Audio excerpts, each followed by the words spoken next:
ચોર ગમે તેટલા શાતીર હોય આખરે પોલીસના સકંજામાં આવી જ જાય છે અને આવા 4 શાતીરોને અમદાવાદ પોલીસે ઝડપી પાડ્યા છે।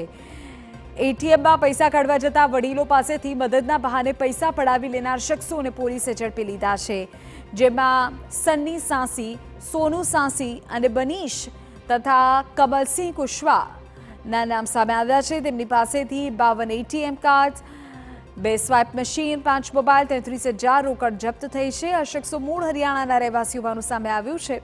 આ શાતીર શખ્સો એટીએમ બહાર નજર રાખતા અને એટીએમમાં પૈસા કાઢવા આવતા વડીલોને ટાર્ગેટ કરતા, વડીલો પાસે જઈને મદદ કરવાના બહાને પિન જાણી લેતા અને કાર્ડ બદલી નાખતા, ત્યારબાદ પૈસા કાઢી ફરાર થઈ જતા તો કેટલીક વખત કાર્ડ લઈને સ્વાઇપ મશીનથી પૈસા ટ્રાન્સફર કરી લેતા।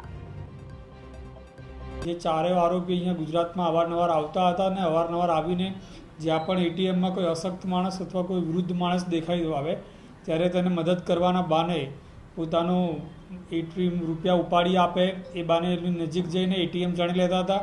એટીએમ જાણીને એમને અન્ય વાતોમાં ફૂસલાઈને એમના એકાઉન્ટમાંથી રૂપિયા નથી આપતા, ટેકનિકલ પ્રોબ્લેમ છે એવું કોઈ પણ બહાનું બતાવીને એમનું એટીએમ કાર્ડ છે જે પોતાની સાથે અન્ય એટીએમ કાર્ડ રાખતા એની જોડે સ્વાઇપ કરી દેતા હતા અને એ માણસ ત્યાંથી જતા રહે ત્યારબાદ એમની પાસે એક જે યુપીઆઈનું મશીન રાખતા હતા, જે મશીનમાંથી તાત્કાલિક એટીએમમાં જે કાર્ડ સ્વાઇપ કરીને અન્ય વ્યક્તિના એકાઉન્ટમાં પૈસા ટ્રાન્સફર કરી દેતા હતા।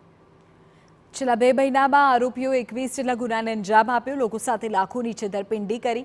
શખ્સોએ ખોખરા વિસ્તારમાં એક વડીલ પાસેથી એટીએમ કાર્ડ ચેન્જ કરી 1 લાખથી વધુની રકમ ઉપાડી લીધી, જે બાદ પોલીસમાં ફરિયાદ થતાં 90 સીસીટીવીની તપાસ કરાઈ અને આરોપીને ઝડપી લેવાયા। ઉલ્લેખનીય છે કે હરિયાણાના રહેવાસી શખ્સો ગુનો આચરવા અલગ અલગ શહેરોમાં જતા, જ્યાં ભાડે હોટેલ કે મકાન રાખી આસપાસના વિસ્તાર વિશે જાણતા, ત્યારબાદ ગુનાને અંજામ આપતા। જોકે હવે પોલીસે આરોપીઓ સામે વધુ તપાસ અને કાર્યવાહી હાથ ધરી છે।